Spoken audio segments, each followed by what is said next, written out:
स्वागत है आप सभी लोगों का मेरे चैनल साइंस टू टेक्नोलॉजी में। मैं अनुपम विपुल आप सभी लोगों का स्वागत करता हूं आज के शो साइंस थर्सडे में। आज हम लोग बात करेंगे आईईसी कनेक्टर्स के बारे में। तो आइए समझते हैं। तो सबसे पहले समझिए समस्या क्या है जो हम लोग को आईईसी की ज़रूरत पड़ी। तो बात ये है हमारा जो वर्ल्ड है ना बहुत ज़्यादा डिवाइडेड है। ये मतलब टोटल नक्शा है अगर पूरी दुनिया को देखना चाहते हैं। यहाँ पे हमारे पास 2 वेक्टर होता है मेन पावर सप्लाई डिलीवरी का, वोल्टेज और फ्रीक्वेंसी।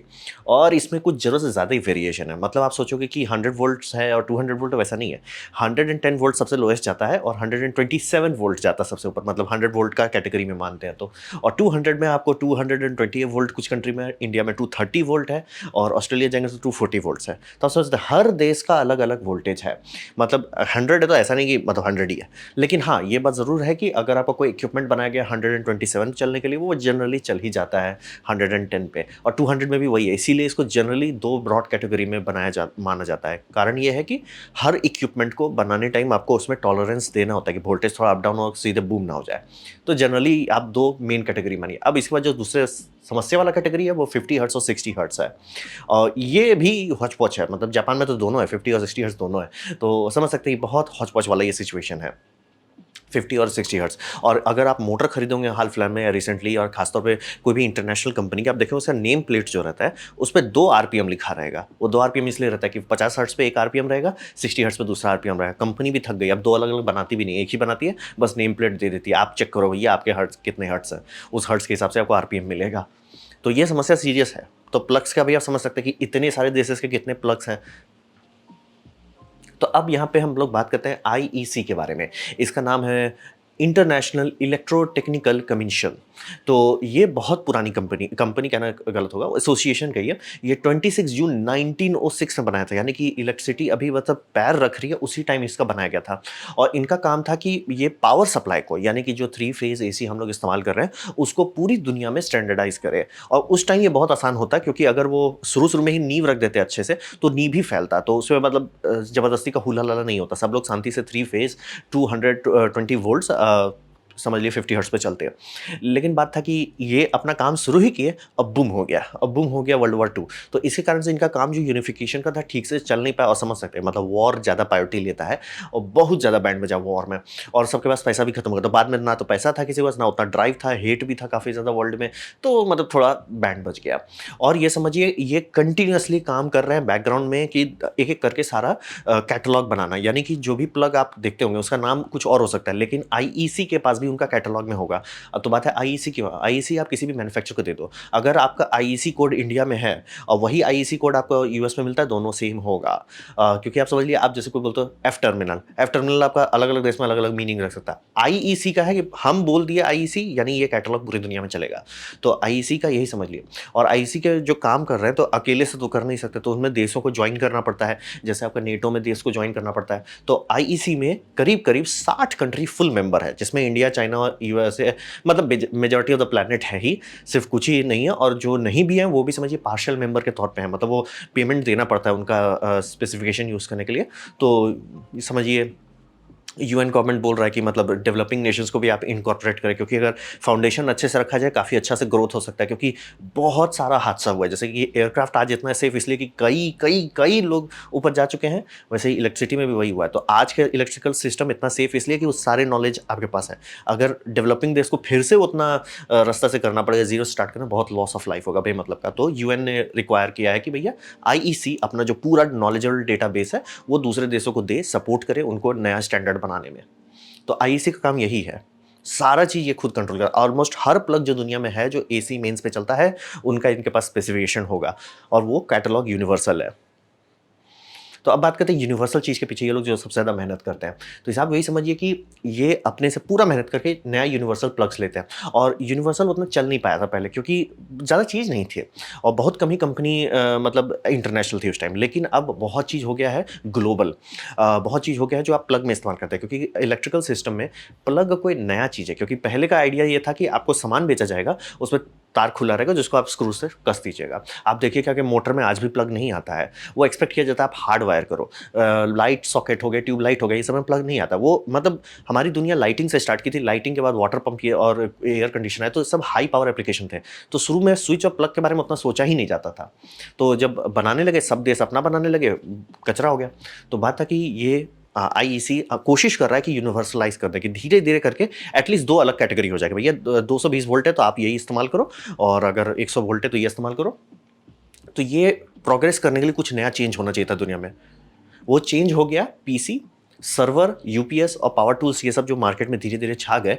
इसके चलते बहुत आसानी से एक नया प्लेटफॉर्म मिला। उस नया प्लेटफॉर्म का इस्तेमाल करके C13, जो आप इस तरह का प्लग देखते हैं, C13 आपका प्लग, आपको सिंपल दिखाते हैं। C13 प्लग जो है ये मार्केट में पूरा छा गया। इसीलिए ये प्लग आपको यूएस में भी देखने को मिलेगा, यूरोप में भी देखने को मिलेगा, इंडिया में भी मिलेगा, रशिया में भी मिलेगा, ऑस्ट्रेलिया में भी मिलेगा, एक्चुअली पूरी पृथ्वी पर मिलेगा ये। तो कारण यही है कि नया प्लेटफॉर्म बन रहा था, इलेक्ट्रॉनिक्स नई चीज़ थी, तो उसको स्टैंडर्डाइज कर दिया कि भैया आप लोग शांति से C13 इस्तेमाल करो। तो इससे ये फ़ायदा होगा कि पूरा अगर आप सर्वर इंडस्ट्री में जाएंगे ना, वहाँ पे आपको कभी ये प्रॉन्ग वाले प्लग्स जनरली देखने को मिलेंगे ही नहीं। वो आपको सीधे सीधे ये मिलेंगे। इस तरह के पावर डिलीवरी यूनिट इस्तेमाल करते हैं आप। अभी इंडिया में भी मैं बात करूं, अगर माइक्रोटेक का ऑनलाइन यूपीएस लेते हैं तो उसमें आपको इस तरह के पीछे सॉकेट्स देखने को मिल जाएंगे, क्योंकि बनाया जाता है कि मतलब, और हॉस्पिटल के इक्विपमेंट्स में भी आप देखेंगे यही सारा प्लग रहता है। तो ये नया मार्केट आया, इस मार्केट को पहले से ही स्टैंडर्डाइज कर दिया गया, इसीलिए आपका पावर सप्लाई किसी का भी देश का रहे वो एग्जैक्टली यही प्लग इस्तेमाल करता है। तो ये बहुत कॉमन हो गया। अब फिर बात करते हैं शुको प्लग का। तो इंडिया का जो प्लग होता है 3 पिन टॉप है, ये ब्रिटिश एम्पायर का पुराना आउटडेटेड स्टैंडर्ड है राउंड पिन का। लेकिन शुको पिन जो है वो ऑलमोस्ट उससे बैकवर्ड्स कंपैटिबल है। तो अगर आप इंडिया में जैसे कुछ ये इस तरह का कुछ खरीदते हैं तो आप नोटिस करेंगे सब प्लग थोड़ा ऊट पटांग जैसा है। ऐसा क्यों है? बात है ये शुको प्लग डिज़ाइन में है।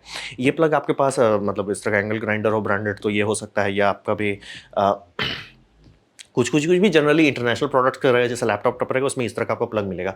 तो ये प्लग जो होता है इंडिया में कंपैटिबल है, क्योंकि दोनों पिन का जो गैप है ये इंडियन प्लग में सपोर्ट करता है, तो ये आप यूज़ करते हैं। लेकिन साइड इफेक्ट होता है कि ये अर्थिंग नहीं देगा। भले इसको डिमांड चाहिए अर्थिंग का, लेकिन ये दे नहीं पाएगा अर्थिंग, क्योंकि मतलब थर्ड पिन नहीं है ना।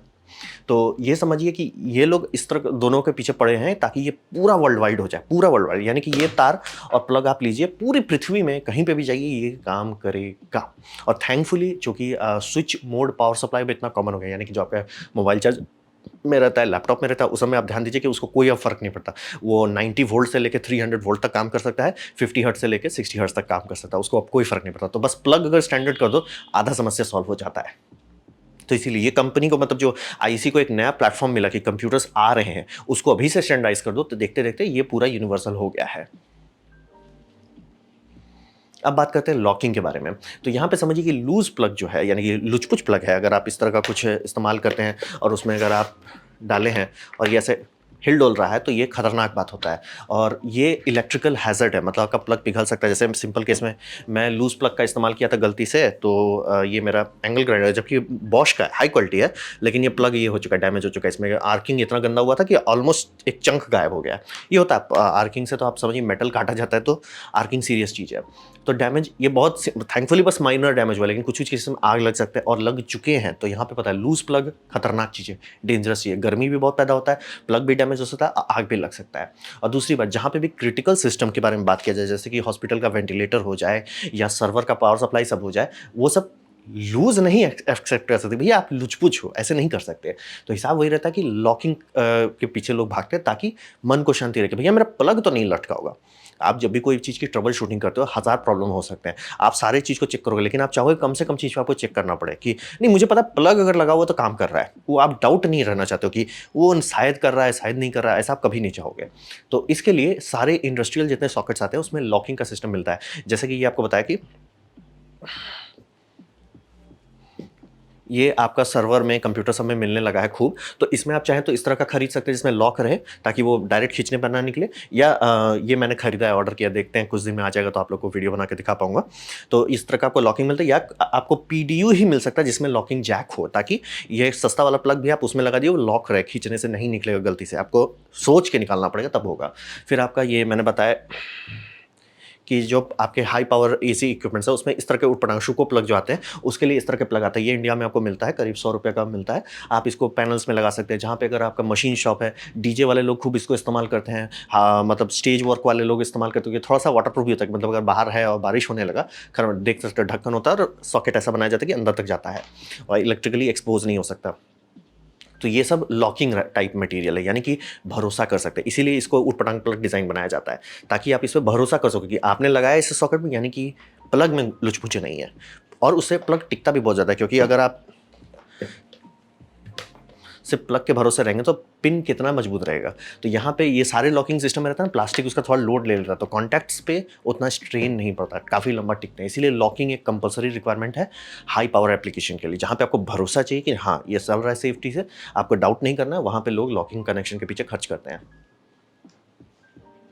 अब बात करते हैं हाई पावर एप्लीकेशन में। यहाँ पे आईईसी बहुत अच्छे से खुल गया, क्योंकि सारे देश में एक स्टैंडर्ड में गैप था। सब लोग प्लग अपना अपना हुलुलु कर ले, लेकिन कोई भी देश ढंग से बैठ के कि आप 3 फेस कैसे जोड़ोगे, कोई सोचा ही नहीं। अगर आप आज भी जाते होंगे, आप जनरेटर देखते होंगे हमेशा सीधे 3 वायर किया हुआ, और जनरेटर बहुत ज़्यादा पावर की बात नहीं कर रहा हूँ मैं, नहीं बात कर रहा हूँ कि उसमें 100 किलोवाट का जनरेटर। आप देखते होंगे जनरेटर कितने होंगे जनरली, जैसे मोबाइल टावर में जो जनरेटर लगाया जाता है 5 से 10 केवीए का रहता है, 20 केवीए का भी रहता है। तो भी इसमें प्लग क्यों नहीं है? क्योंकि उस सिस्टम खाली था, किसी देश ने ढंग से नहीं बनाया कि अच्छा इस तरह के प्लग के भी जरूरत पड़ सकते हैं।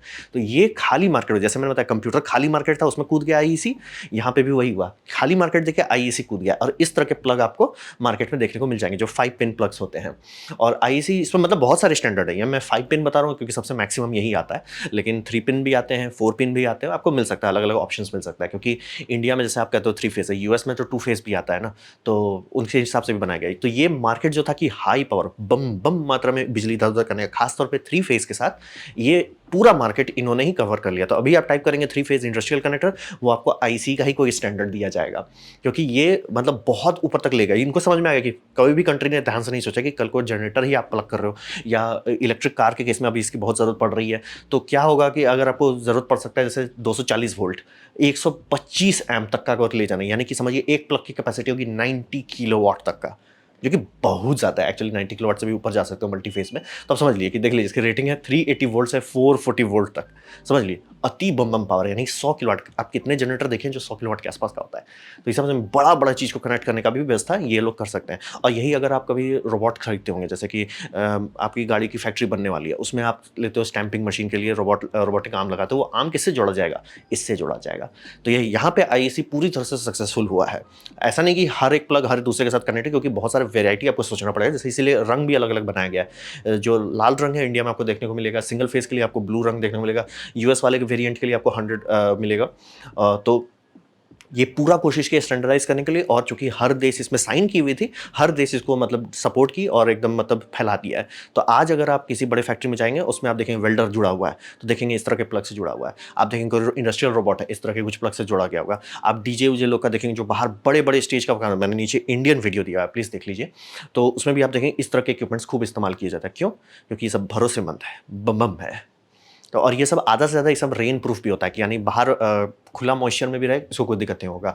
और आउटडोर यूज़ और अब्यूज़ दोनों के लिए बनाया जाता है। यानी ये सारे प्लास्टिक को ऐसा बनाया जाता है कि अगर आग लगे, मतलब आग का सोर्स नहीं, क्योंकि बिजली आर्किंग इतनी डैमेज हीट प्रोड्यूस करती है, कोई चीज़ नहीं बचता, वो मेटल पिघला देता है, तो कोई चीज़ उससे आग से बच नहीं सकता। लेकिन अगर वो, जैसे आपने देखा कि आग लग गया आपके सॉकेट में, ठीक है, आग लग गया, कुछ भी फॉल्ट हुआ, ये आग लग गया, आपने सीधे सर्किट ब्रेकर ट्रिप मार गया या आपने खुद बंद कर दिया, उसके बाद ये खुद ब खुद आग बुता देगा। ये सारे में इसकी ये रिक्वायरमेंट होती है कि जो प्लास्टिक इस्तेमाल किया जाए सेल्फ एक्सटिंग्विशिंग होना चाहिए, यानी कि खुद ब खुद आग बुता दे, कि आग लगा हो ठीक है लेकिन बुझ जाए, अगर उसको आग को कोई कंटिन्यूसली फ्यूल नहीं कर रहा है। तो यही सब बना, और यही समझिए ये पूरा इंडस्ट्री का बैकबोन है। ये यहाँ पे समझिए आईएसी अच्छे से सक्सेसफुल हो गया। पूरी पृथ्वी में आप 3 फेस का जनरेटर खरीदने जाएंगे जिसको बनाया गया है कि हॉट स्वैप किया जा सके, हॉट स्वैप भी कहना गलत हो गया, मतलब सीधा कनेक्ट किया जा सके डिस्क, उसमें इस तरह के प्लग के सिस्टम दिए जाते हैं। आपका जितने भी बैक स्टेज सब देखते हो, हॉलीवुड हो, बॉलीवुड हो, साउथ इंडिया का कुछ भी हो, वो सब में यही सब इक्विपमेंट इस्तेमाल किए जाते हैं। ये बहुत अच्छे से सक्सेसफुल हुआ है 3 फेज में वर्ल्ड में। ये इंडस्ट्रियल है, इंडस्ट्री कंस्ट्रक्शन साइट में भी काफ़ी जगह इस्तेमाल होता है, तो ये काफ़ी सक्सेसफुल रहा। तो ये था मेरा प्रेजेंटेशन का आईईसी के कनेक्टर्स का क्या कीमत है, क्या वैल्यू है। उम्मीद करता हूँ आपको अच्छा लगा, कुछ सीखने मिला, कुछ समझ में हो। अगर ऐसा है लाइक कर दें, दोस्तों शेयर कर दें, उससे मेरा काफ़ी भला होगा। नहीं अच्छा लगा, नहीं पसंद आया, कोई बात नहीं, आप डिसलाइक दबा सकते हैं। मैं कहूँगा डिसलाइक 2 बार दबाएँ, उससे मुझे पता चलेगा कितना नापसंद हुआ है। मैं आपसे कहूँगा कि कमेंट लिखें, मैं हर कमेंट को पढ़ने की कोशिश करता हूँ। आपसे कहूँगा सब्सक्राइब कीजिए, बेल दबाइए अगर आप फ्री हैं तो। आपने मेरा वीडियो देखा, जान के मुझे बहुत खुशी हुई। धन्यवाद।